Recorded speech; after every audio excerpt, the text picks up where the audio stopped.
La vie qu'on mène. Parce que tu ne peux pas me parler de l'amour, mais tu ne me le démontres pas. Non. La vie doit parler plus que nos prédications. Voilà pourquoi Frère Branham a dit, si vous voulez me prêcher le message, vis-moi un sermon au lieu de me prêcher 1000 que tu n'arrives pas à vivre. Hein? Je suis dans votre vie était digne de l'évangile. Laissez-moi lire ça carrément. Hein? Là où Frère a dit que notre vie devrait être plus parlante, n'est-ce pas, que nos paroles. Amen. Je lis ça vite là et puis je passe à l'humilité. Alors, comme vous voulez, j'ai dit c'est au paragraphe 150 à 151 et puis nous allons prendre 153. Votre vie était digne de l'évangile. C'est une publication du 30 juin 1963 soir. Hein? Votre vie était digne de l'évangile. Au paragraphe 150, 151 et puis 153. Il dit très vite là, eh bien, ne vous disputez pas. Vous voyez, la mauvaise humeur engendre la mauvaise humeur.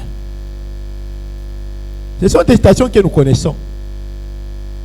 Tout d'abord, vous savez, vous attristez le Saint-Esprit et vous l'éloignez de vous et vous vous disputerez encore. Alors, le Saint-Esprit s'envole. C'est vrai. La mauvaise humeur engendre, il les reprend encore. La mauvaise humeur engendre la mauvaise humeur. Et l'amour engendre. Voilà. L'amour engendre l'amour. Soyez pleins d'amour. Jésus a dit, à ceci tous connaîtront que vous êtes mes disciples si vous avez de l'amour les uns pour les autres. Voilà le fruit du Saint-Esprit, l'amour. Et savez-vous que vous êtes vous-même un petit créateur? Il le reprend encore. Savez-vous cela? À tous les bisous. Il dit encore, il dit lui-même certainement. Vous avez vu ces gens dont vous aimez la compagnie. Vous ne savez pas pourquoi. C'est juste le genre de personnes aimables. N'avez-vous jamais vu cela? Ils sont si gentils. Vous aimez être en leur compagnie.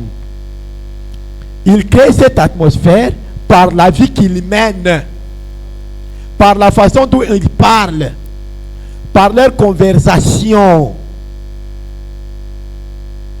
Et puis, vous en avez vu d'autres que vous évitez tout le temps. Hein? Ils veulent constamment parler de quelque chose de mal.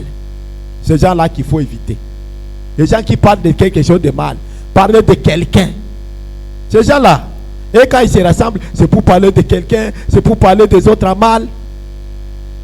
Vous dites, oh là là, le voilà venir, il va critiquer quelqu'un. Le voilà donc, il va parler de tel homme. Il ne fera que raconter des plaisanteries grossières. Quelque chose au sujet des femmes ou quelque chose comme ça. Vous détestez vraiment être en leur compagnie. Hein? Voyez? Ils créent. Et allez voir, ce sont des très braves gens. Mais ils créent cette atmosphère-là. Et les choses auxquelles vous pensez, les choses que vous faites, vos actions, les choses dont vous parlez, créent une atmosphère. Amen. Les choses que nous faisons. Je reprends cette partie. Il dit, allez voir, ce sont des braves gens, mais ils créent cette atmosphère-là. Et les choses auxquelles vous pensez, les choses que vous faites, vos actions, les choses dont vous parlez, créent une atmosphère. Amen. Merci. Alors, 153, il dit ceci maintenant. Vous entendrez un homme dire, moi, faire telle chose, cette bande de... Souvenez-vous un peu m'importe ce qu'il dit, ses paroles sont plus éloquentes ou plutôt ses actes sont plus éloquents que tout ce qu'il pourrait dire. Hein? Il pourrait rendre témoignage, confesser qu'il est chrétien, certainement, et peut-être qu'il fait tout, mais observer seulement les genres de vie qu'il mène. C'est ce qui montre ce qu'il est. Voilà. Le genre de vie qu'il mène. Il ne veut pas la compagnie des autres.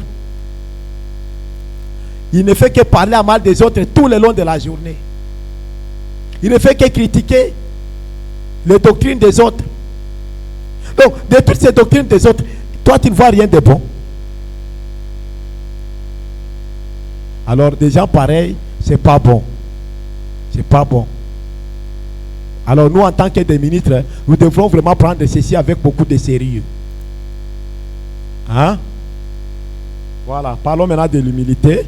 Le deuxième aspect que j'ai épinglé dans ces thèmes sur la collaboration ministérielle. Je parle de l'humilité, c'est le deuxième point. Je vais donner juste une citation ou deux pour parler de l'humilité. Frère Branham, un jour, un monsieur lui a dit, d'ailleurs c'était dans l'église, ce monsieur lui a dit, moi je suis un prédicateur depuis 34 ans, le monsieur là. Et puis, depuis tout le temps que je prêche, je n'ai jamais vu un homme qui témoigne de l'humilité comme frère Branham. Un prédicateur depuis 34 ans. Et là, c'est à partir de 1947. Parce que je vais lire dans la prédication Expérience 1. Prêché à Phoenix, Arizona, dimanche 7 décembre 1947. Cet homme-là lui a dit, plutôt il a dit dans l'auditoire, depuis mes 34 ans de ministère, je n'ai jamais vu un homme qui témoigne de l'humilité au jour le jour comme frère Branham. Oh, nous savons que frère Branham c'était un grand homme. Hein? Mais l'homme là a dit que c'est lui l'homme le plus humble depuis ses 34 ans de ministère. Et cet homme là donc, il a commencé à prêcher avant frère Branham. Parce que 34 ans de ministère jusqu'en 1947, ça veut dire il a commencé à prêcher en 1913. C'est ça 34 ans, non? Frère Branham n'avait que combien d'années? 4 ans. Quand cet homme-là a commencé à prêcher. Mais il dit, moi non. Depuis Natéak, je n'ai jamais vu quelqu'un qui est humble comme lui. Pourtant, il avait un grand ministère. Un messager de tout un âge. Ceci devrait nous interpeller. Et je lis directement. Expérience numéro 1. Je dis que c'est du 7 décembre 47, paragraphe 46. Il dit, un frère parle avant que frère Branham prie. Maintenant, écoutez ce que ce frère l'a dit. Il dit, dans le ministère, l'homme là commence à dire, dans le ministère, ça va bientôt faire 34 ans aujourd'hui. Il dit, sur des centaines et des centaines de prédicateurs de différentes confessions religieuses et de notre propre confession, la foi pentecôtiste, je n'ai jamais rencontré un homme qui témoigne de l'humilité au jour le jour comme frère Branham. 34 ans, je n'ai jamais vu. Dans toutes les confessions religieuses. Voilà pourquoi nous, les croyants du message, nous devrions être les hommes les plus humbles. Mais qu'est-ce qui nous prend? Nous voulons vraiment que tout le monde nous applaudisse, que tout le monde nous connaisse. Dieu se cache et se révèle dans la simplicité. Je n'ai jamais rencontré un homme qui témoigne de l'humilité au jour le jour comme frère Branham. Le fardeau de cela, de cette humilité, ôte sa vie même à force de l'écraser. Donc, c'est quelqu'un qui veut même s'écraser. Et vous ne vous rendez pas compte de ce que ça représente, que de combattre les puissants des ténèbres. Pour vaincre les puissants des ténèbres, frère, il faut l'humilité. Il faut l'humilité. Et je vais le prouver dans la prédication humilie-toi. Lorsque je vais prêcher, je vais parler de la coopération. Hein? Vous voyez? Donc, vous comprenez que si vous voulez vaincre les démons, si vous voulez vaincre les maladies, si vous voulez vaincre toutes ces choses-là, soyez humble. C'est ça la plus grande puissance. Nous allons les lire. Hein? Vous voyez ça? C'est très important. Donc j'ai noté ça. Et une autre chose que j'ai noté, c'est que lorsque vous avez quelque chose de Dieu, les puissants des ténèbres seront là pour vous combattre. Pasteur Michel, tu comprends? Si vous avez quelque chose de Dieu, il faut d'abord savoir que tu seras combattu. Et si tu ne le sais pas, donc c'est un problème. Il faut le savoir. Mon frère, nous devons le savoir. Si nous avons quelque chose de spécial venant de Dieu, nous devons savoir que les puissants des ténèbres vont nous combattre. Maintenant, comment on vainc? Jésus vainquait comment? Il était humble. Et son humilité dépassait les pharisiens. Ça les dépassait. Il ne comprenait rien. Vous voyez ça? C'est très important dans la réunion à Boé. Tobo Sanakate que l'humilité est très importante dans nos ministères. Pensez que moi, frère Joël, comme pasteur Michel, c'est quand même mon cadet, même en âge. Donc il n'a rien à me dire. Mais je reçois de lui beaucoup de choses. Frère Pichou, je reçois de toi beaucoup de choses. Pasteur Kizito, tu nous as édifiés. Mais quelqu'un qui n'est pas humble pensera que Pasteur Kizito n'a rien. Pourtant, il nous dépasse tous. Il nous dépasse tous. Il nous dépasse tous. Tu peux dire, bon, j'ai 40 ans dans les messages, j'ai 50 ans dans les messages, moi j'ai 38 ans dans les messages comme moi. Mais j'apprends toujours des plus petits que moi.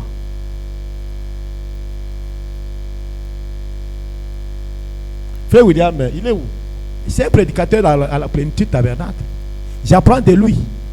Pourtant, c'est mon cadet.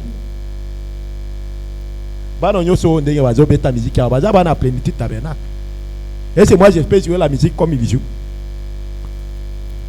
S'ils ne sont pas là, l'équipe est gâchée. Pourtant, ce sont des petits. On a besoin d'eux, n'est-ce pas? On a besoin d'eux. Maintenant, comment on peut penser que comme tu deviens grand, tu n'as plus besoin des petits? C'est un problème, hein? Que Dieu nous aide. Tout ça, l'inventaire. Pour que nous puissions découvrir ce que nous avons perdu. Vous voyez ça? Ça me rappelle une histoire. Il y avait une maman dont le fils était parti en Inde. Vous connaissez l'histoire. Cet enfant était devenu un grand homme d'affaires. Mais cette maman ne savait pas que son fils lui envoyait l'argent, les roupies de l'Inde. Elle était, avant de découvrir que son fils lui envoyait l'argent, elle était la plus pauvre de tous les quartiers. C'est ce que frère a dit. Mais quand il a découvert que les photos là qui pensaient que ce sont des photos de l'Inde, quand elle a découvert que c'était des roupies indiens et qu'elle devait convertir en dollars américains, frère Branham dit, quand elle a converti ça, c'était des milliers de dollars. Baba 1000 dollars, 5000, on ne sait pas c'était combien à l'époque là. Vers les années 40. C'était des milliers de dollars. Et frère Branham dit, quand elle a découvert ça, elle est devenue la plus riche du quartier. Vous voyez? Ça veut dire, nous devons essayer de découvrir d'autres choses là où nous avons failli.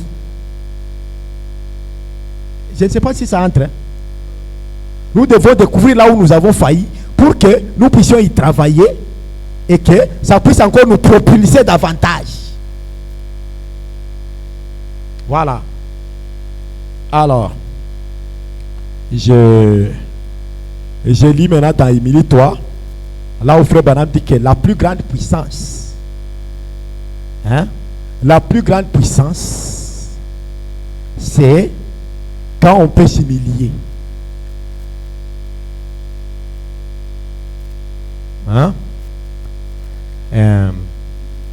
Même si la personne a tort et que tu as déjà analysé, tu trouves que la personne a tort, ça ne t'empêche pas d'être humble. Parce que ton humilité même peut l'amener à reconnaître ses torts. Je lis très vite là, humilie-toi, dans le paragraphe 35. C'est une prédication du dimanche 14 juillet 1963. C'est ici même où frère Branham dit que lorsque c'est qui encore, Levi a prêché, il a tiré 20 prédications. Tu t'imagines un messager de l'âge qui tire 20 prédications d'une prédication d'un simple... Vous comprenez? Pour avoir cette possibilité, cette capacité de tirer ces 20 prédications, il faut être humble et savoir que ce gars-là peut avoir quelque chose aussi. Vous voyez ça? Alors, je lis très vite là, paragraphe 35, dans Émilie 3. Il me reste 10 minutes. Il y a tant de merveilleuses choses à dire au sujet de 3 points. Vous savez, les gens désirent la puissance. Les gens désirent la puissance. Ils ne savent pas ce que c'est vraiment la puissance. Ils ne savent pas. Ils désirent la puissance, mais ils ne savent pas ce que c'est la puissance. Et tu veux avoir la puissance, mais tu ne sais pas ce que tu cherches. Écoutez, frère dit, voyez, ils ne connaissent vraiment pas ce qui va de pair avec cela, avec la puissance. Pour monter, il faut toujours descendre. Pour monter, il faut toujours descendre. Si vous voulez la puissance, voyez combien vous pouvez vous humilier. Tu as 50 ans, 40 ans, 30 ans dans les messages. Moi, à 10 ans, depuis que tu es dans les messages. Moi, à 10 ans dans les messages. Il peut te montrer une chose que tu n'as jamais vue depuis tes 50, 40 ans, 30 ans. Soyons humbles. Soyons humbles malgré nos années dans les messages. Soyons humbles.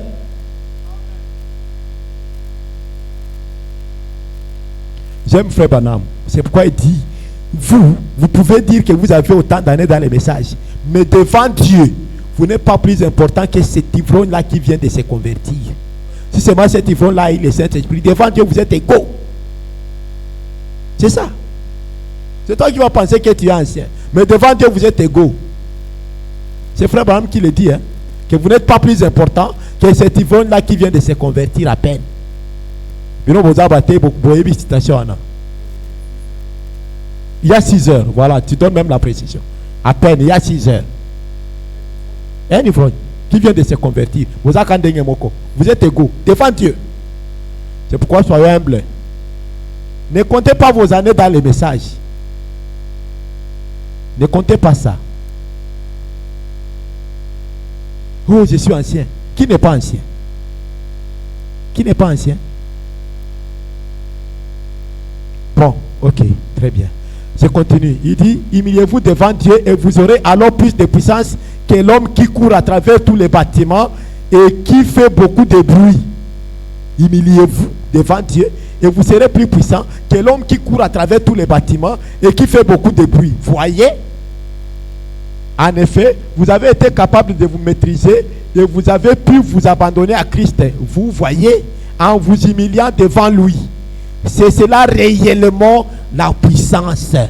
Point. Il dit, montrez-moi une église qui est humble, vraiment humble.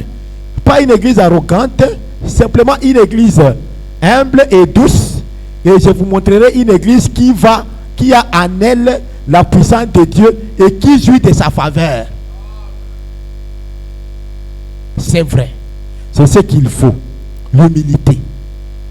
Nous humilier devant Dieu et laisser simplement Dieu travailler au travers de nous. On n'a pas besoin de faire beaucoup de bruit. Point.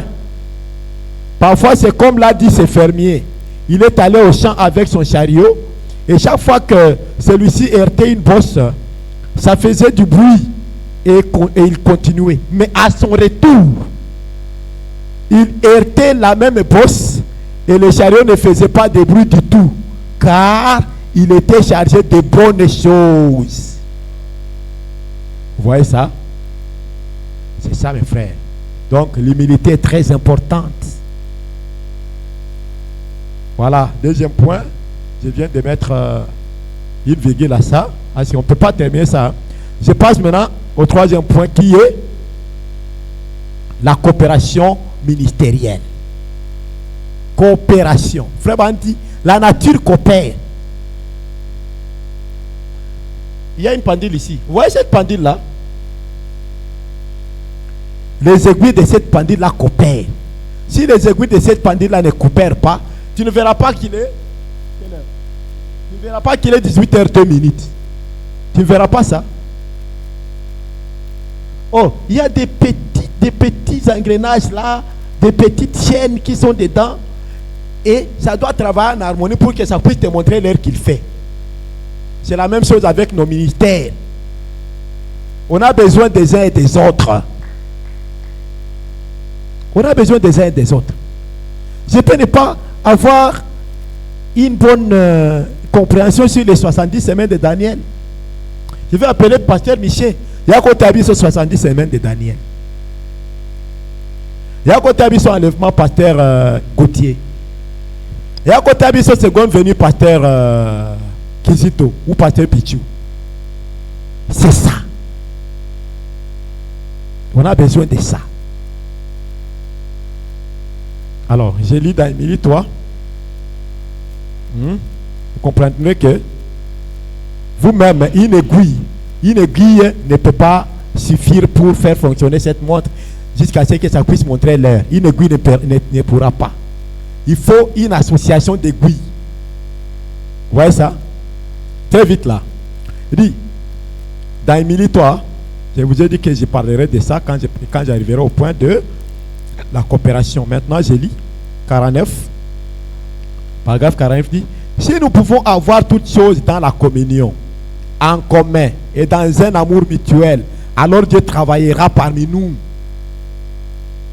Et nous attendons de voir les moments où les gens viendront et diront, si vous voulez voir une église qui est vraiment humble, une église qui aime vraiment Dieu, entrez une fois là dans ce tabernacle, observez, regardez comment ils prennent soin les uns des autres, le respect.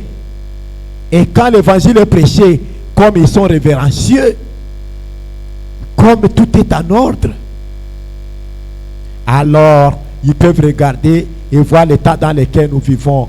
Vous verrez l'Esprit de Dieu se mouvoir parmi vous et de grands miracles, des prodiges et autres s'accompliront. Si les pièces marchent dans l'harmonie, cela indique l'heure. Mais si ce n'est pas le cas, alors la montre s'arrêtera. Elle n'indiquera plus l'heure. Si nous voulons donc connaître les temps dans lesquels nous vivons, laissez simplement tout le monde commencer à travailler ensemble dans l'évangile, à s'aimer les uns les autres, à aimer Dieu, et les aiguilles indiqueront d'elles-mêmes l'heure dans laquelle nous vivons. Croyez-vous cela? Assurément, amen. Vous voyez? Donc c'est très important de collaborer. Regardez même les mamans. Moi je peux aller chez le pater Michel. Je mange le pondou. Je mange un pondou là, j'apprécie ces pondous là. J'arrive chez moi, je dis, ah chérie, aujourd'hui j'ai mangé vraiment un bon pondou chez pater Michel. Est-ce que tu peux demander à la sœur Noëlla comment elle fait pour que son pondou soit bon? Je crois que si ma femme est intelligente, elle ne sera pas jalouse. Elle ne dira pas que je méprise sa nourriture, mais elle cherchera à s'approcher de Noëlla pour savoir comment elle fait pour que ses pondous soient bons. C'est comme ça aussi avec nous les ministres. La collaboration voudrait assez que si tu as quelque chose, une insuffisance ou un point que tu ne comprends pas, appelle l'autre. Dans le message, il faut éviter d'être un je sais tout. Je peux être fort dans la divinité. Quand je prêche sur la divinité, en tout cas, je prêche ça, je connais. J'essaie de me forcer et je donne ça bien. Mais je ne sais pas, je ne sais rien, par exemple, sur les sceaux. Pourquoi ne pas appeler, par exemple, le frère William? Il y a quoi t'habisso les sceaux. Vous voyez ce genre de choses. C'est ce qui nous a manqué. Je vous dis mes frères, cela nous a manqué. Nous avons un message depuis 87. Cela nous a manqué. Cette humilité-là, de voir que l'autre peut aider, ça n'y est pas. Et nous ne devons pas hériter ça. Vous voyez ça? C'est tous les jeunes qui sont ici. N'héritez pas ça. Voyez que l'autre aussi peut avoir à apporter, à vous édifier. Amen. Hein? Voilà, je termine avec cette citation pour montrer combien il est important que chacun puisse travailler en harmonie afin que nous puissions toujours être des victorieux. La dernière citation, parce que mon temps est parti très vite là. J'ai dit jusqu'à 10, hein, donc il reste 2 minutes. 2 minutes restantes. Je vais lire dans la prédication Remplir de force la vallée. Là, frère Branham parle d'un monsieur, un petit garçon. C'est pas vraiment un petit garçon, un jeune homme. À qui on avait confié la responsabilité de garder les camps pour que l'ennemi ne puisse pas entrer. Mais il a quitté sa place. Il s'est dit, bon, il a commencé à penser à sa chérie, à sa chérie, à sa chérie. Et puis, il a pensé que, ah ma chérie, je peux aller cueillir des fleurs pour elle. Hein? Vite, vite là, et puis je rentre. Pourtant, on lui avait demandé de rester là-bas, de veiller à ce que l'ennemi, quand il s'approche, qu'il signale les autres. Vous voyez? Mais le petit, il a quitté sa place. Il est allé cueillir des violettes pour sa chérie. Et frère Branham dit, quand il est rentré, l'ennemi avait déjà fait l'espionnage. Il avait découvert que l'armée du général Grant était plus petite que la leur. Et c'est comme ça que l'ennemi est allé leur dire, hein, ils sont moins nombreux. Nous pouvons les repousser en un rien de temps. Pourquoi? Parce que le petit là avait quitté sa place. C'est pourquoi on doit travailler la main dans la main. Que chacun reste à sa place et que nous fassions un travail correct. Amen. Je lis ça pour terminer. 1 minute restante. Je lis ça pour terminer. Il dit ceci. Au paragraphe 51 dans la prédication, remplir de force la vallée. Prêcher à Shreveport, samedi 28 juillet 1956. Paragraphe 51. Je commence quelque part. Il dit, lorsque Grant s'établissait là-haut, juste de l'autre côté de la rivière, il avait un garçon là qui était de garde. Comprenez?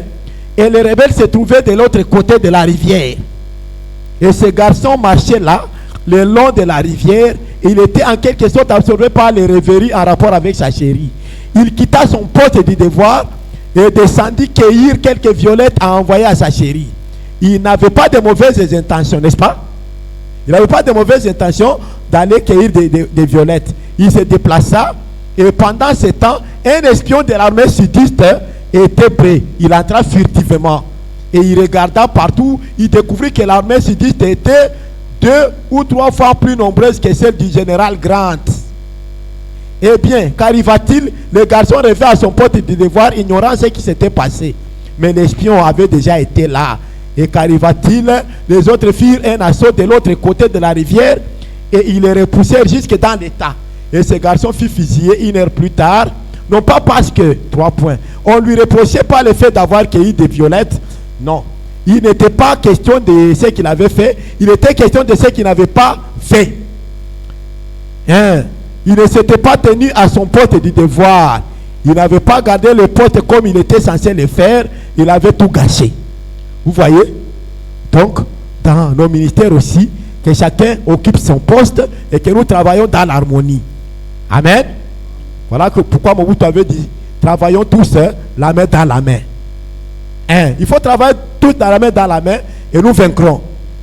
Si on ne travaille pas la main dans la main, l'ennemi va faire un assaut. Hein? Alors, que Dieu nous aide. C'est ce que moi j'avais à dire sur la collaboration ministérielle. Merci beaucoup. Que Dieu bénisse.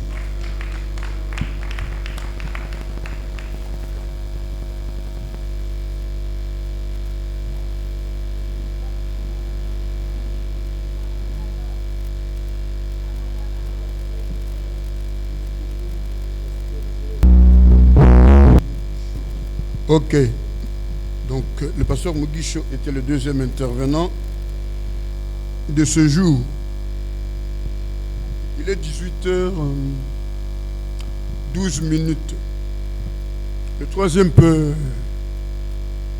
le suivre directement pour que nous allions vite. C'est le pasteur Béa, Abel Béa.